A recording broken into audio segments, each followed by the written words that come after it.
Well, hi there. I'm Colin Lamb, aka the Tone Wizard, and I hope you're doing very well wherever it is that you may happen to be. Cheers to you, and cheers to me. It's Friday night, and in this video, I'm going to be counting down what I feel are the top 5 guitarists from the 90s.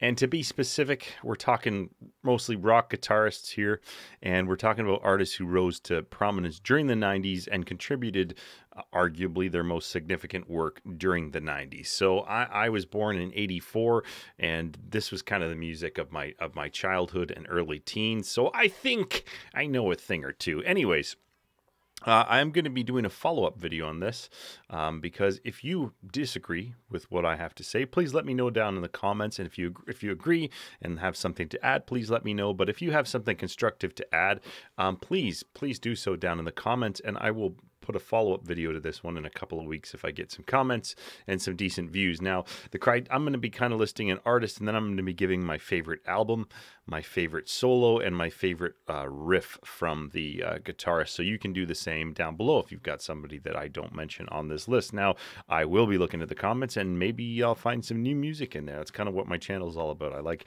getting into new stuff, but in the meantime, I'm going to talk about some of the same old shit that I've been listening to since I was 15. And isn't that funny as time goes on with all the choice that we have in music? You can go on to Spotify and there are 10 trillion tracks you've never heard. And I do put it on shuffle. The shuffle features I don't find are very good anymore. Like when you get to the end of one of your playlists and then it gives you new stuff. It's not quite as good as it used to be, but that's kind of a nice way to find stuff. But back in the 90s, you had top 10s. And I'm doing a top 5 here, incidentally, but we had things like MTV and Much Music that gave you, I mean, you could call it a curated list. It was probably the list of songs that the album companies were paying to promote the most. So that's probably what we were listening to at the end of the day, but it did kind of give you a nice swath of stuff.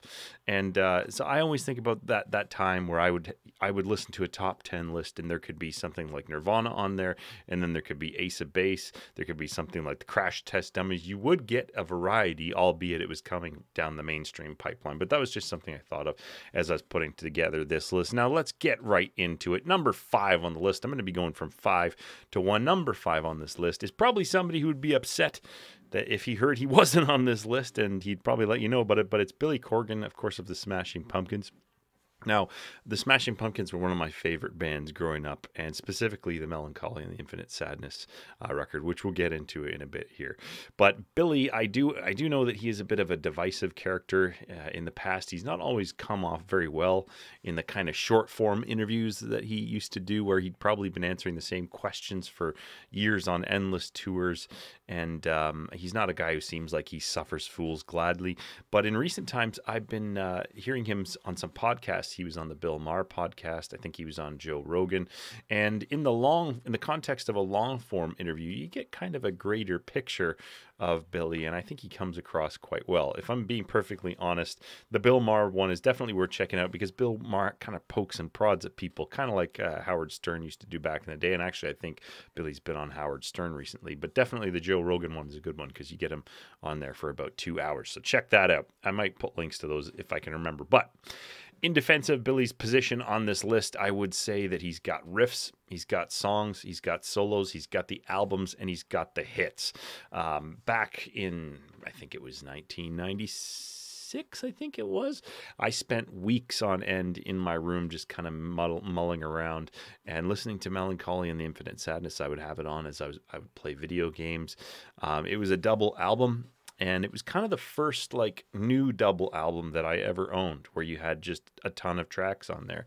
And the first go through, I sought out the classic hits that were on there, like Zero and Bullet with Butterfly Wings and Tonight. But as I kind of listened to that album, and I'd be playing playing video games or whatever, I would hear other stuff on the album. And there's a great range of stuff on there. It's not all for me. But I think it presents Billy well as a guitarist. Now, I know that James Iha obviously had a lot of contributions to the Pumpkins, but it's my understanding that Billy's been the principal songwriter in that operation. And from a lot of the live footage that I've seen, he does quite a bit of lead work. And I think he's got a great sound. I think it's somewhere between like 70s garage stoner kind of stuff. Certainly the stuff that we saw on the earlier albums like Siamese Dream, that stuff was more fuzz oriented. An interesting side note on that, the Smashing Pumpkins Pumpkins. I'm not going to say single-handedly, but they played a big part in bringing old fuzz guitar pedals kind of back into prominence. Stuff that used to be in bargain baskets is now considered vintage and expensive, and those were the pedals that the Pumpkins used. And in one of the interviews, I seem to remember him talking about how, you know, they were buying stuff that the stores basically couldn't give away for like $10, and the stuff's now worth like $500. But anyways, very interesting sounds on those early records. Very, very, I would say, like a doom sort of stoner rock, kind of a Sabbathy kind of thing, heavy, just grungy sort of stuff. And then later on, when we get into my favorite album, which I'll name right now, again, I'm going to be giving you a favorite album for each of the artists, a favorite solo and a favorite riff. But my favorite album from Billy and the Smashing Pumpkins is Melancholy and the Infinite Sadness. I'd say that my favorite solo on there is off of XYU, and it's also my favorite riff and track on that album. And it's one that I skipped over many times, probably the first couple of times I listened to that record. And then when I found that song, it's just such a cool riff. And it's a riff that you don't hear that kind of riff. You know, it's not like a heavy kind of metal kind of riff. It's just its own cool thing that Billy does. And I really love the riff and the solo in there. It's great. It's absolutely epic, rather. And if you haven't checked out that track, I think you should go ahead and do that. So let me know your thoughts about old Billy and his guitar work. Let me know if you agree with that, have anything to add or disagree, and think that he should be thrown off of this list into some kind of melancholy pit of infinite sadness. Now, number 4, we have the man himself. If you're going to have a list of 90s, it's probably going to have Kurt Cobain on it, even if you're just talking about plaid and greasy hair. Number 4 is Kurt Cobain. A lot of people might kind of turn their nose to this and say that he was kind of a basic player, but I completely fucking disagree. Kurt Cobain, for all intents and purposes, was grunge. Whether you agree with that, whether you like it, whether he liked it, or he would agree with it or not, he absolutely was. They were massive. They were the biggest guitar band since the Beatles. They swept over the world in a way that we haven't seen a singular band or even artist do in a long time. And, you know, contemporarily speaking, it pains me to say this, but Taylor Swift is absolutely massive right now, but she doesn't cross age gaps, and my small bald observation, she doesn't cross the sex gap. And I've never heard one of her songs that pulled me in. Now, when Nirvana was turning out stuff, I always remember that my dad, who was born in 1952, he didn't like it at first, but as time went on, even he kind of recognized how great those songs were. And a lot of those great songs had great riffs. And Kurt Cobain was probably one of the masters in the 90s. Everybody was doing it, but he mastered the quiet to heavy songwriting structure, that push-pull. You can think of so many examples. Heart-Shaped Box starts out slow and quiet and then builds to a heavy thing. There's countless examples on. There's actually too many that when I stopped to think of them, you know, there were a lot of them on there. But he wasn't just a master songwriter. He could really play, and he had his own way of playing. I've often heard of the John Lennon Plastic Ono album being like the earliest example of a grungy kind of style, because it was really stripped down, emotional, and his singing was quite ragged.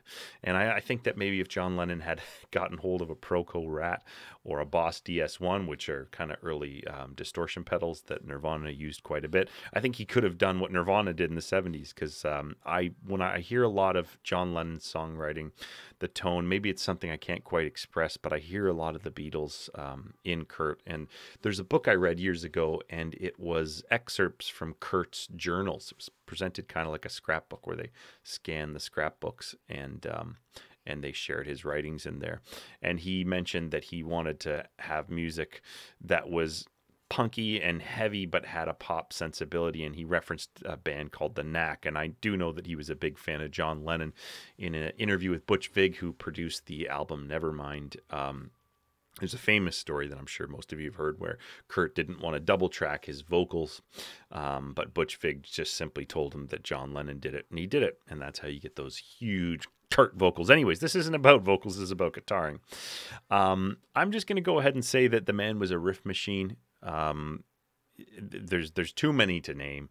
I mean, Come As You Are, Smells Like Teen Spirit, even though a lot of people have questioned whether those were kind of borrowed riffs or lifted riffs. I don't know. But I'm just going to go ahead and give you my favorite album and solo and riff because Nirvana's been talked about quite a bit, and that's just what the world needs, is another 40-year-old bald guy yammering on about Nirvana. But my favorite album is their Unplugged in New York album, which might be an unusual choice, but I think it's absolutely a fantastic album. It's one of the most listened to albums that I have. I have it on compact disc, but I obviously revisit it on Spotify once or twice a year. I will just listen to that and listen to that and listen to that, because those MTV Unplugged shows, I think what they did was they exposed bands that didn't have really great players, guys who leaned on their amps and distortion and wah-wah. The Pearl Jam performance comes to mind, I'm sorry to say. It just wasn't anything special to me, but it showed a band that you thought was just all heavy and loudness and screaming, and it dumbed them down to acoustic instruments. And I really think that you could see just how good Kurt's playing was there, and not only Kurt but everybody else in the band, Chris and Dave Grohl. Again, it's the same sort of thing. You got this bombastic rock drummer, you know, the heir to the John Bonham throne, and there he was playing with brushes and making things sound perfect. Again, this is just supposed to be about guitars, but also Kurt built that custom Martin guitar with the electronic pickup, and he gave that very memorable performance of Bowie's Man Who Sold the World. But I mean, I just think his guitar playing on there, you can listen to that. If you can find a mistake, it's not worth finding, because it's absolutely stellar playing. The favorite solo of Kurt's for me would have to be Breed from Nevermind. It's intense. It's a wild, like, on the verge of utter explosions of chaos. It brings such energy in the song. Just that simple, that's a bad example of it, but the way that it builds and into the solo, there's a really good live version of that. I think it's at the Paramount in Seattle that I'll try to link down below, but you should definitely check that out. And my favorite riff from Kurt would probably have to be Aneurysm. Number 3, Dean Ween, aka Mickey Melanciano, whose name I always say wrong, despite the fact that I've done 40 episodes of a show called Ween Talk on my channel. Now, you might not know who Ween is.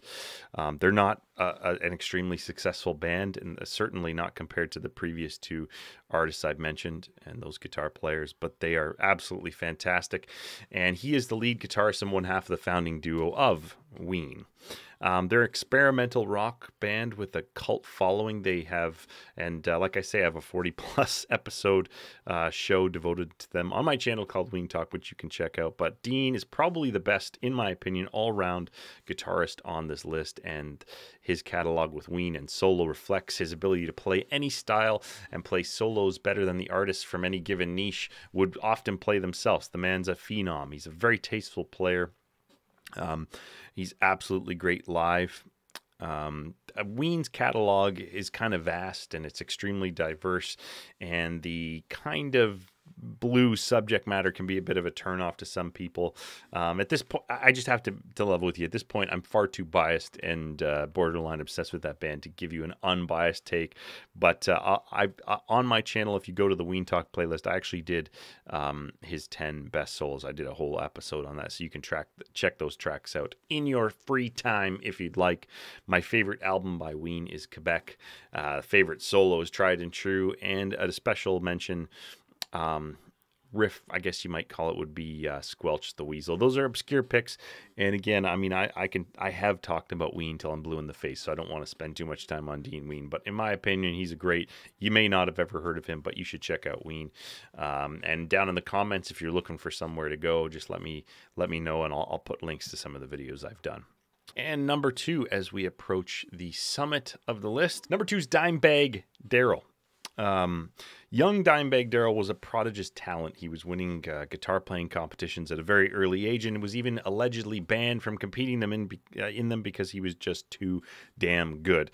And one thing I have to say about his band Pantera is that so much modern metal lacks the quintessential factor that stood Pantera out from everybody else. It was the heavy metal band for people who don't like heavy metal. You hear their songs at sporting events, in big arena events. I even heard them at a grocery store once. I'm not even gonna lie. I think maybe the guy who stocks the shelves late at night got his turn to pick the music, and that's what it was. But in any event, I heard it at a goddamn grocery store. But they have groove. That's the quintessential thing that separates them from so many metal bands. Back when everybody was chugging and thrashing in the early 80s, and now when you've got just this down tune,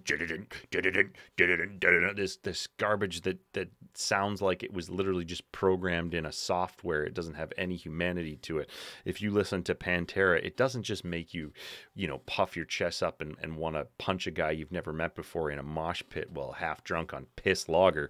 It makes you want to groove. It's a good time music. It's crack some more. You can listen to this if you're at a party just kind of chilling, and it won't harsh the vibe too much. He's got the riffs, too many riffs to name. Almost every goddamn song is a killer riff. But he could shred with anyone, and he could also just churn out those great riffs. Like I say, he was tragically murdered, for your information, in 2004, actually on stage while playing, by a complete nobody and sad loser. But Pantera, like I say, was definitely heavy metal for people who don't like heavy metal. Definitely, I think the vocals of Pantera added a little more of an accessible element to it, because you can understand what he was saying. But I think the key, as far as I'm concerned, was always Dimebag, and he made it look so frighteningly easy. If you ever watch footage of this guy playing in a concert, you should check out him playing at is the Monsters of Rock in Russia, the one where all the heavy metal bands went over to Russia and they played to hundreds of thousands of people, and like a lot of the military security just kind of gave up being military and just joined in the crowd. I think it was just after the fall, around not too far off from the fall of Berlin. But this guy's playing to that many people is just insane. I honestly can say he's just one of the most fluid guitar players I've ever seen, and his solos aren't just endless noodling and technicality. They're memorable. They're little mini songs of themselves. They have beginnings, middle, and ends. They satisfy, like, I think a lot of what most guitar players are looking for. Yeah, you want that technical melt your fucking face element, but you want it to be something you can almost sing in your head. Anyways, he was a tremendous player. My favorite album from Dimebag and Pantera would be Cowboys from Hell. Easy choice.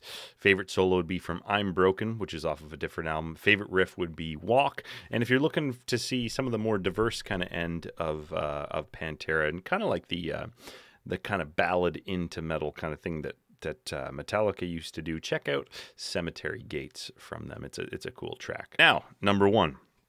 What do you think I'm going to choose for number one? Who's number one? Who's the greatest guitar player of the 90s in this bald guy's opinion? Look into my eyes and see what do you think I'm going to say, huh? You don't know. You don't know it all. Who's it going to be? There's probably a lot on there that you thought were coming and they haven't come yet. But my choice is John Frusciante. It's an easy choice. The Red Hot Chili Peppers, they kind of divide people. They're a love or hate thing, but let me tell you, there's enough people who love them that they still fill stadiums almost 40 years in, and they can still pump out music that, in my opinion, is worth listening to. They put out 2 double albums recently. If I'm being completely fair, there's a lot of stuff on there that I won't listen to and I don't think is worth listening to, but there are some very good tracks on there, and it's definitely a band making art and having fun. And in a time where, a couple of these guys on this list are absolutely dead. They're no longer with us. The fact that we get John Frusciante, despite him leaving the band numerous times and his troubles with addiction, the fact that he's still making music with his good friends, and that, in my opinion, it's still to a high enough quality that there's great tracks to listen to, is a great thing. And I saw him play for the first time with the band just last summer, and it was great. He was great. But I think more people might disagree with this on this list than will agree, but he's got the riffs, he's got the solos, he's got the hits, and the longevity. I think that people have a lot of lazy criticism aimed not only at John Frusciante, but the Chili Peppers in general. There's the old California bass line sort of thing. And in recent times, a popular YouTuber, Justin Hawkins, who's the singer and guitar player from The Darkness, he's been none too shy to ish out some criticism, and his main criticism of Frusciante is that there's no vibrato. He keeps saying there's no vibrato in his playing, and it just doesn't land on him. But you know what? It's just not for him, and the Chili Peppers will be fine without Justin Hawkins. But all I have to say about John Frusciante, if you don't think he's an influential player, just search Under the Bridge Guitar Lesson on YouTube. There's like 10,000 videos. This guy's a bona fide legend. And most importantly, I think that you can look at the full spectrum of his playing, and I don't think there's any gaps in it. The stuff that he did on Blood Sugar Sex Magic was absolutely amazing. It was technical. I don't care what anybody says. It was so full of energy and so in your face. But then on that same album, you saw stuff where he just dropped down and played acoustic. He served the song. And I think the best players can do everything, but they can also do a lot with almost nothing. And if we go into an album like Californication, which I'll say is my favorite album by John and the Chili Peppers, we see a guy who's doing who put, I think there were like 5 or 6 charting singles on there, and some of those songs just have riffs that just have a couple of notes. They're very simple stuff, but they're full of mood, and they're just great tracks. So I'm going to say my favorite album by him is Californication. And on that album, you know, he'd been drug addicted, living in a dumpster allegedly for years. There's a really good interview that came out with him on Rick Rubin's podcast with him. It's a long form thing. And he talks about coming back to the band after that period of madness in his life and recording Californication and the simplistic approach that he had. But that's my favorite album, probably one of my favorites of all times. I was 14 when that came out in 1999, and it was all over the radio. I think at one point there were like 5 tracks from that album in the top 10 radio rock charts that I was listening to. And it's fantastic. The guy also knows his way around a pedal board. He's created some truly unique sounds. I'd say the favorite solo by him that showcases one of his kind of signature guitar sounds would be Dosed.